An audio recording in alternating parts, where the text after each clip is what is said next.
As we get further and further into this documentary, it's getting more and more crazy, guys. I've just finished watching episode 3 and wow.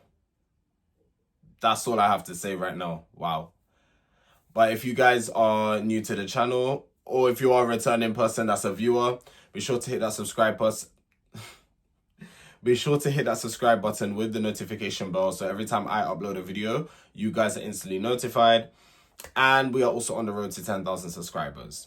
Guys, my stomach is actually doing a... Can you guys hear it? Like, my stomach is actually like... I don't know, my stomach's hurting me a little bit, but we can get through it. My stomach is moving mad. Like, I don't know what's going on. Like, I came from work and I was feeling like mad bloated. And it's just doing a madness now. So if you hear any noises, it's coming from my stomach, okay? Anyways, let's get into this. So the episode starts off by the date of September 10th, 2024. And Diddy was on the phone to his girlfriend. Tim Patterson says how Combs made women he was with basically have overnight success, and also how Misa was his first project. Obviously, when you are at a young, impressionable age, and a guy who is already successful, has all this money, and has all this influence. I don't want to use the word power. I'm going to say influence, right? They come to you and they say, I could do this. I can make your dreams come true. Probably me at that age, I would have been like, oh my God, yeah, like I want to be this, that, and the third. But this is when you need to be like, I understand at a young age you're going to wonder, but then you need to have someone in your corner or someone who's like older than you to say, something about this doesn't seem right. Something about this just seems a bit too good to be true. Like, what does this come with? Like, overnight success? Like, me personally, people can have overnight success. It's possible, especially with the social media era that we're living in now. All it takes is one viral video and you're gone clear, like, for some people. That's all it takes. But, sorry. Most of the time, people have to work really hard to get to a certain level. That's not even to get to where they really want to get to. That's just to get to a level where they're like, okay, I could be comfortable for the time being, but then after a certain time, we got to keep the grind going so I can move up the ladder, right? So when someone comes to you that's saying they can offer you this thing, and it's just kind of like, I wouldn't say randomly, but in a way is randomly as well, just out of the blue like that, you got to kind of think to yourself, what does this come with? Because nothing in this life is actually free.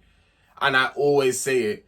I always say nothing in this life is actually free. Even when with like people like, it could be a work colleague, it could be an associate or something like that. Whenever like they do something for you, in the back of your head, think to yourself, when are they going to ask for a return on this favor? If they're not your friend, because friends don't do stuff like that.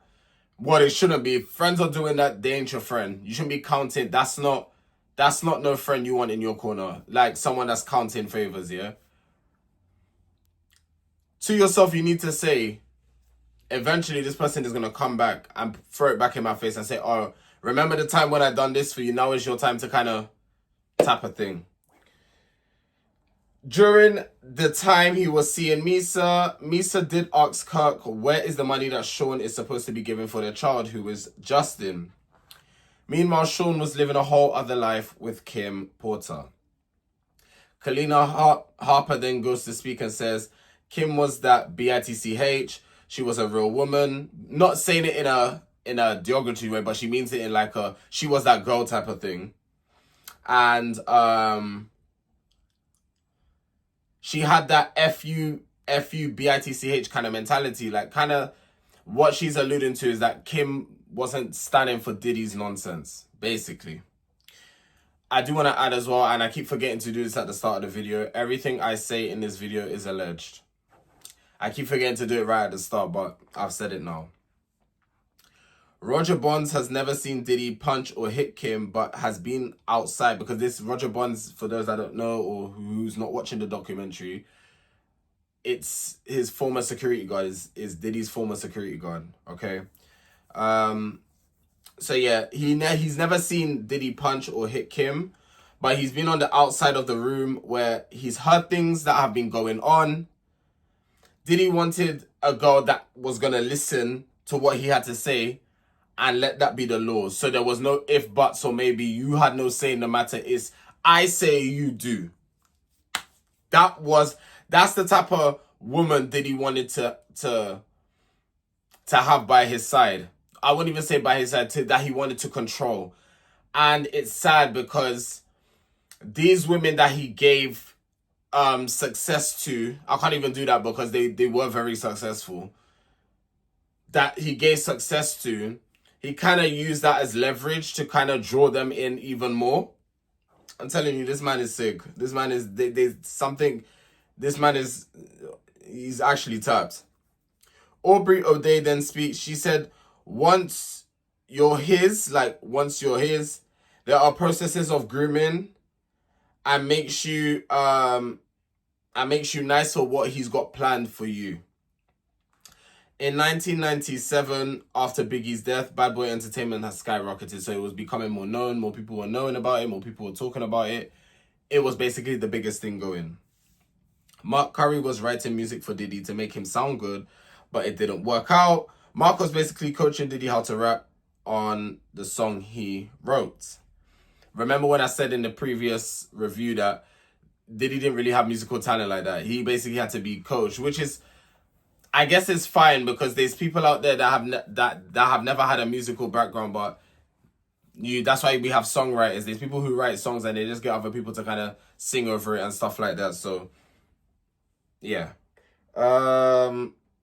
Diddy then ended up, at some point he was dating J-Lo. I didn't even know that they dated, by the way. So that was news to me. I genuinely didn't know that.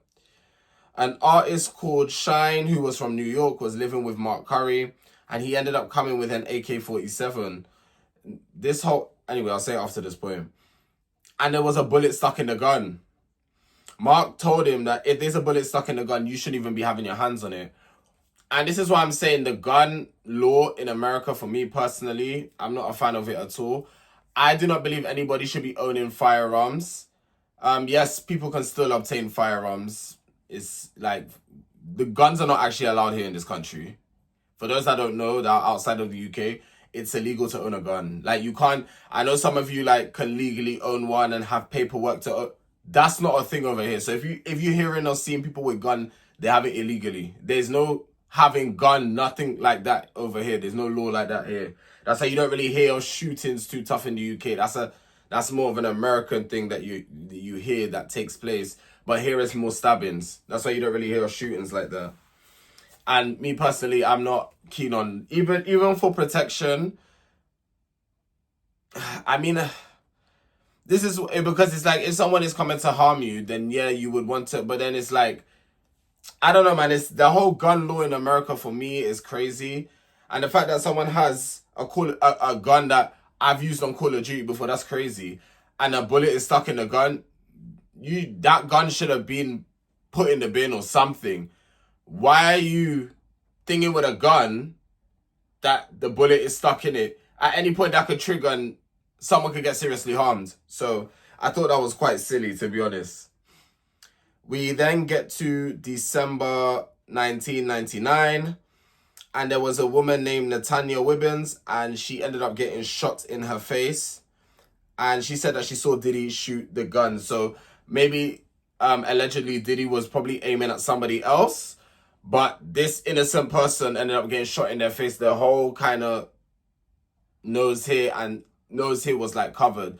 And for me personally, it's like, when people want to do shopping, sometimes innocent people get injured. For something that they weren't even involved in, for something that didn't concern them. They just happened to be at the wrong place at the wrong time. And now they're permanently scarred or they're permanently injured.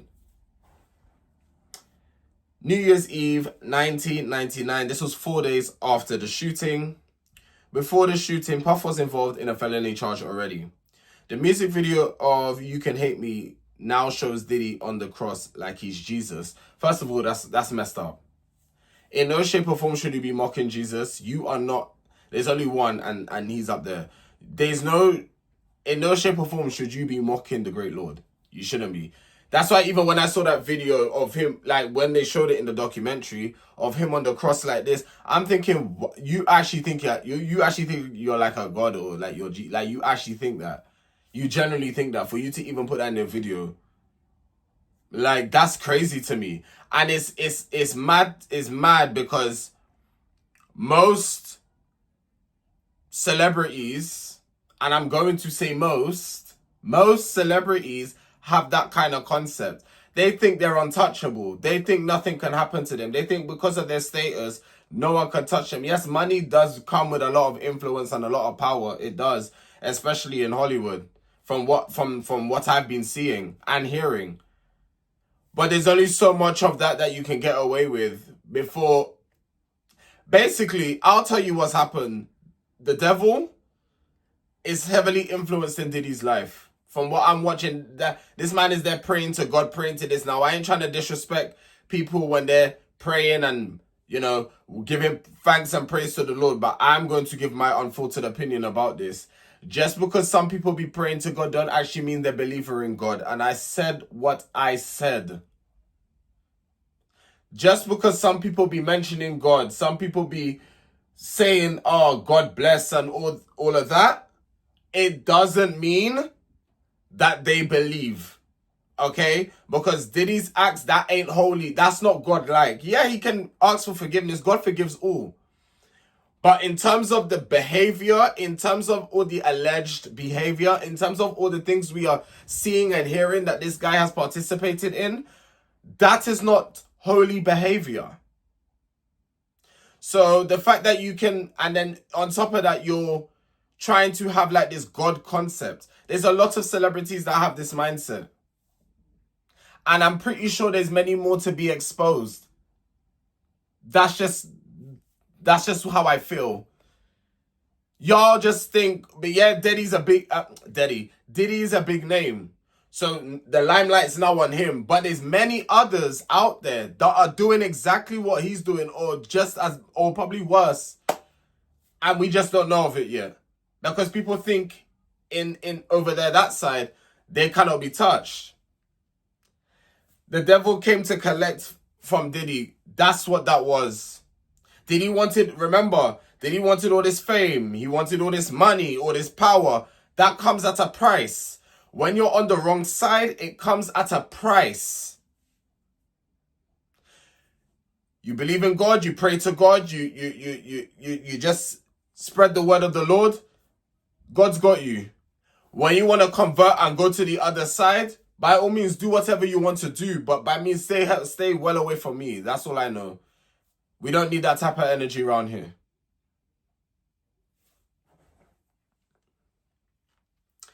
And then with the whole cross situation now, a preacher called Hezekiah Walker told Puff he shouldn't be making a mockery of Jesus, which is absolutely true.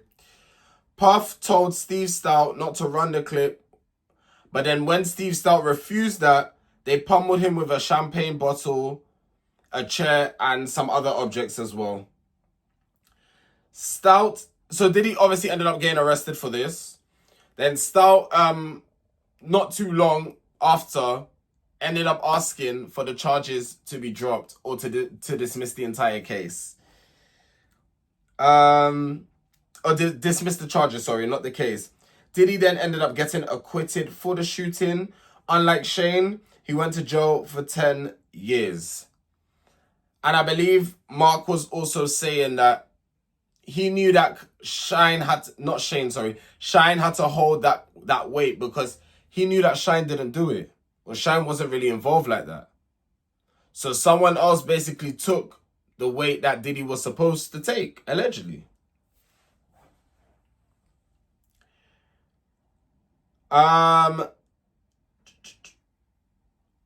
So then Mark was saying that everyone around Puff has almost been to prison, even the artists except Puff.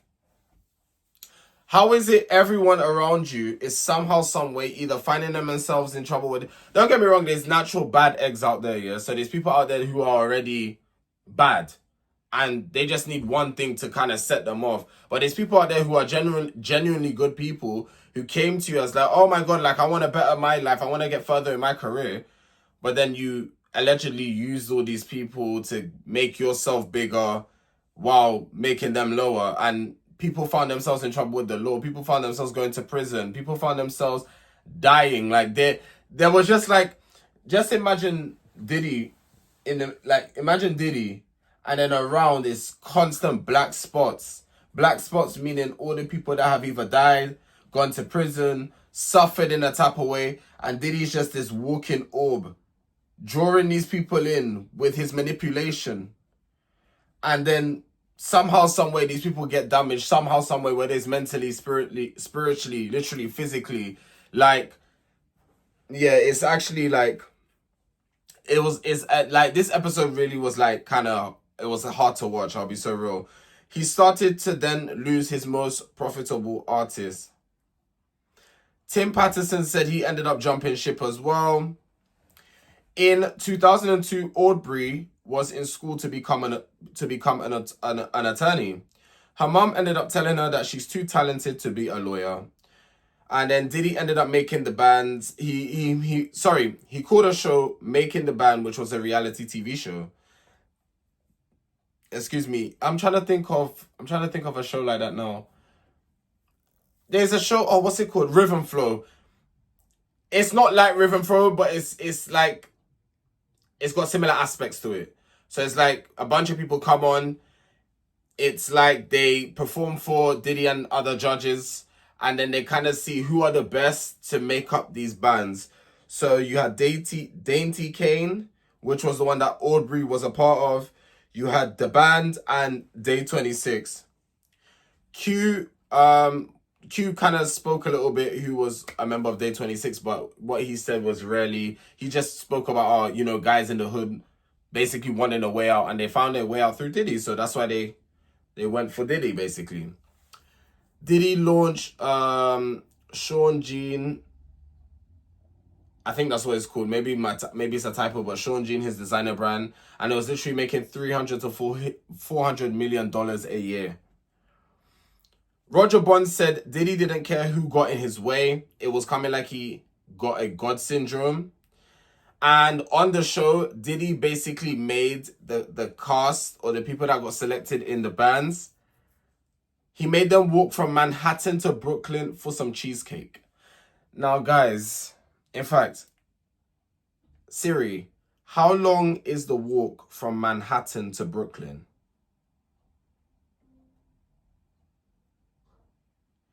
Hold on. Let's see. That's about a 2-hour and 46-minute walk for some cheesecake. 2 hours and 46 minutes for some cheesecake. And I bet you any money they had to do that walk right back. So in total, 4 hours, and let's sum it up, 4 hours and 40 minutes, I would say, to sum it up. That's how long for some cheesecake. For some cheesecake.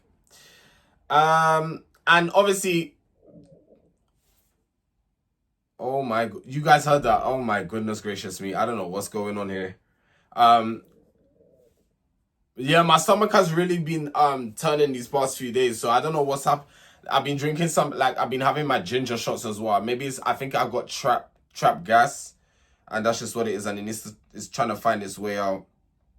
Where was I? So the people that done this walk, obviously, they want to be famous. They want to have successful careers. They want to have this and they want to have that. They will do anything, even if it is a 2-hour bop to Brooklyn to get some cheesecake.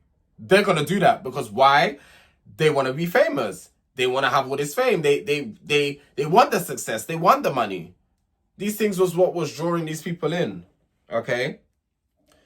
Mark said Diddy will belittle you to make them fear. So people didn't respect Diddy because they genuinely respected him. They respected him out of fear. And me personally, to me, that's not the best type of way to respect somebody.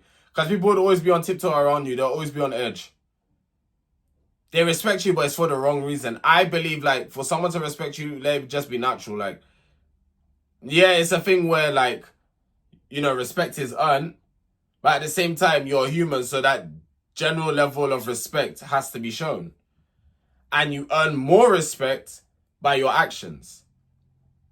Not by manipulating people, not by physically abusing people, not by belittling people, not by having people living in fear. This is not a way to, because when it comes down to it, these people will end up resenting you. This is years built up of trauma for these people. You know how many years we're talking now? All in the early 2000s. This is when I was a little, when all this stuff was taking place, I was just a little boy. I was probably I was born in 98. I was probably like 3-4 years old. I was young. I was a little boy when all of this was taking place. That's crazy. I'm 26 going on 27 literally in like 2 weeks. 27, you know, right? But anyway, yeah. But it's just crazy to me. He was literally running them into the ground. Aubrey got it the worst out of everyone. She ended up getting emails with pictures of his. And then 6 months later, she ended up being fired. She thought she was fired for not performing in that type of activity with Diddy. Again, if you don't listen to Diddy or you say no to Diddy, from what I'm hearing, allegedly, there is no such thing as the word no where he's concerned. If you want to tell him no, you have to reap the consequences, basically, is what that is. And unfortunately, Aubrey was one of the victims in that. Because she didn't want to partake in your activities, later down the line, fired. Same with who was it? Was it Kirk? No, it wasn't Kirk. Someone in, I can't remember off the top of my head, but someone in yesterday's episode went against, was it Kirk? No, it was Kirk. When he said that, you know, he wasn't doing that thing for Biggie to make them have more rights or something like that, or make it look better for them. And Kirk had disagreed. And 90 days later, Kirk ended up getting fired. So whenever you say no to Diddy, the repercussions won't happen straight away. Diddy he's playing it smart. He'll give it like a month and a bit, fired. He'll try build up a case against you to have a legal reason to fire you. Because in a place of business, well, I don't know how it is in the music industry, but in a place of business, a normal 9 to 5, you cannot just fire someone like that on the spot unless they're in their probation period. Unless they're in their probation period. But if they're not in their probation period and they've started their contract, you can't just fire someone like that on the spot unless they've done some madness. But even with that, if they've done some madness, that you fire them until, not fire them, what's it called? You're on absence until further notice, either with or without pay. That's how that's supposed to work. You're supposed to go through the proper channels. Like, for example, if somebody was doing actual harassment, yeah, at a workplace, that's a wild one, but it's one I thought of and that came to my mind straight away. If someone was doing that at a workplace, right, think about it like this. The person would then complain. The person won't get fired straight away because at the end of the day, you filed a complaint, but how do we know what you're saying is true? And that's just a matter of it. I don't want to hear anything because some people lie, and that's just facts. Some people lie. If you don't believe me, type in Noel Clark on Google and you'll find out all about it. But anyway, some people lie, and so now a whole investigation has to happen. And because the claim has been made against you as the individual, depending on the evidence, a job has the right to put you on leave of absence until further notice pending investigation. And that could be either with pay, depending on the evidence, or without. If the evidence is extreme, without pay until further notice. And obviously, if you win the case, you get your job back because in the eyes of the law, you are not guilty of that crime. But obviously, if you get guilty, then you lose job and everything like that. So that's the like kind of proper channels. You can never just, like I said, unless it's probation period, you can never just fire someone like that off the spot. You can actually take them to court for that as well. Sean never wants anyone to be bigger than him. We then get to 2009. Kalina, she went to LA to this big house where Diddy was at, and he was playing strobe lights. He slides out in his drawers and t-shirt. Kalina says that Dawn and Diddy's relationship was weird. I just want to say, first of all, again, like, you have to treat this like work. Because what you're doing is work. Like, recording me, that's work. Like, it's like, yeah, it's entertainment, but you're still working. You're getting paid for what you're doing, so it's work. That's like me going to my 9 to 5, and I have to make reference to it. I know people are gonna say, "Oh, but the music industry is different." No, we shouldn't be like making excuses. And this is what, like, and I believe this is why 50 Cent is putting out a documentary like this. We should not be making excuses for this type of behavior. Oh, it's the music industry. We know how that's how no, we should be stopping all that crap, to be honest, and trying to put a stop to it. And by 50 Cent uploading a documentary like this, it's like, people have had their suspicions about Diddy for years against all his alleged accusations. But it's the fact that now that we're seeing a documentary, it's like, it's even worse, because I'm seeing these things happening in like basically 4K. So it's even worse. And also as well, like I was saying about the 9 to 5, that's like me going to my job and seeing my manager in just his t-shirt or a shirt and his drawers. Do you know how unprofessional and inappropriate that is? But people will say, "Oh, that's the music industry for you." No. It's like a job. It's a job. You get paid to record music. You get paid. You sign a contract. You have to release a certain amount of albums or whatever it may be. You get a paycheck at the end of that. Or you get your advance, or however it works. You get paid. You're going to work. You are working. So, to keep it professional and for the people to do the best possible work that they can do, that shouldn't have even occurred like that. I'll keep it so real with you. Cassie came into play in 2006, and she was only 19 years of age. Ryan at the time was Cassie's boyfriend. Puff was uneasy as Ryan was there in the studio with them. Cassie ended up being there and Ryan wasn't. So, in other words, maybe they had broken up, or maybe it was behind his back. And then Cassie had ended up signing a 10-album deal. Do you see how that all happened really quickly? You have a boyfriend, all of a sudden you're coming to the studio without your boyfriend, signing the deal. In the space of all that time, what was said? What was said to her? What was actually said? And from what I've heard from when the case was actually going on, did Cassie end up completing all 10 albums? This is the thing. This is actually the thing, because I was hearing that allegedly she didn't even end up completing all 10 albums. So I don't know about that, but maybe in the next episode, maybe in the last episode, they might say something about that. Diddy then ends up doing a deal with Ciroc. Kim didn't know about Cassie at the time that Diddy and Cassie kind of had things going on. Diddy ended up paying for Cassie's bills, basically done everything for her. We are still in 2009. So then we get to Clayton Howard. Clayton Howard is a former sex worker. So he went to the hotel where Cassie was, and there was about 12 bottles of Ciroc. A guy came with a shirt around his face and made it sound like he was from the South and went by the name Frank. He would sit in the corner and have Clayton put baby oil on. The process was heavily involved by him.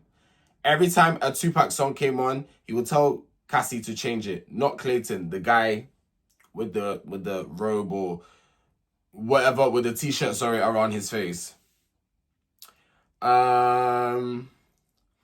He got paid, so Clayton ended up getting paid $2,000 for his services. And they used to physically collect. Now, this is the part I found very weird, and I'm not actually going to say the word for monetization reasons.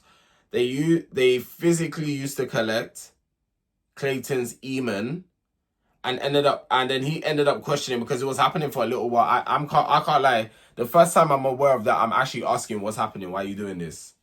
Like, that's some weird ass shit. Like, why are you collecting my emen? What are you doing? Like, that's some weird ass shit to me personally. He then ended up questioning what they're doing with it, and Diddy said he likes to see Cassie play with it, drink it, etc. And Clayton kind of thought nothing of it. He was like, okay, cool. Well, like, whatever floats your boat, maybe you're freaky like that type of thing. And after that, after when he questioned it, they never asked him to do it again. Very booky, because all of a sudden he asked, now you stop asking him to do it. Interesting. Excuse me. On every March 9th, they will fly Clayton wherever they were, and he would have sexual intercourse with Cassie. As the relationship developed, they would take it in turns with Cassie. He asks, how do they manage to stay up 2 to 3 days, like with no sleep? Like, how are they managing to stay up 2 to 3 days? Then Cassie, this is alleged, Cassie ends up bringing him an E-pill. After he took the E, then he would end up being able to have sex for 2 to 3 days straight. Kirk then speaks about how Puff and Kim got into heated arguments and there was a wrist injury, like a slit wrist. Sean Combs denies the wrist injury was an attempt of suicide. Kalina then said he was on like 14-day streaks, and he was on his Zoom, and being on his Zoom meaning he was doing a lot of drugs. I'm just very careful with these.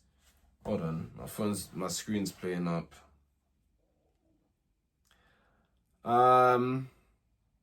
They laced the bottle with GHB. So the baby oil, they laced it with GHB. Cassie didn't want to continue as she had a job to do, she was saying. And then Diddy was like to her, BITCH, this is your only job. This is what you do. Diddy said not to make Clayton a drink. She gave him a drink anyway. And then allegedly Diddy proceeded to get violence with her. September 10th, 2024. Now we get back to this time. Harlem. So they're in Harlem and Diddy's kind of walking around Harlem, taking pictures with fans, speaking to people from the community and stuff like that. But what was funny is apparently Diddy didn't really like hanging around black people like that. In fact, he found it quite uncomfortable hanging around black people, and he would only show his face he would only come back home when he needed the black community.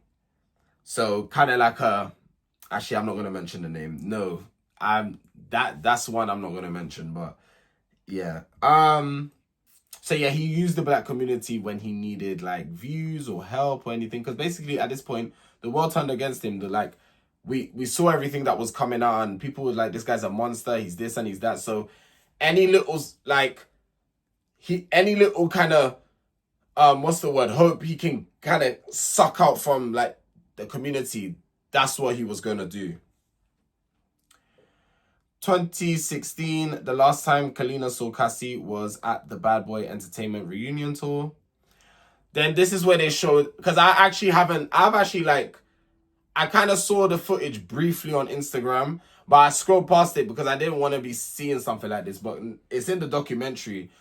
Boy, when I tell you that Diddy really beat Cassie, boy, that video is disgusting. Like, I watched that and I was like, what on earth? Like, what did I just witness? Like, I guess she was trying to leave and she had some bags and he ran out in a towel and basically beat the brakes off her. And that was so disturbing to watch, man. That was so disturbing to watch. Because he knows he can't go up against men like that, you see. He can't, he gets, when it comes to, okay, I've clocked him.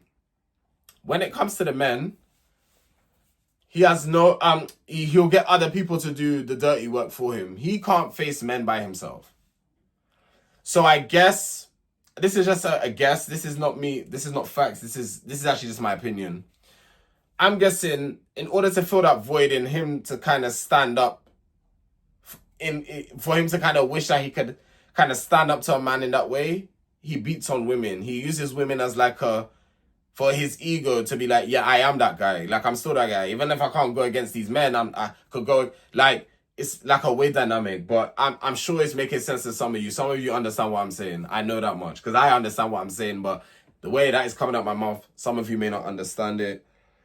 But yeah, he beat Cassie down, which that was horrible. Like, that was just terrifying seeing that, to be honest with you.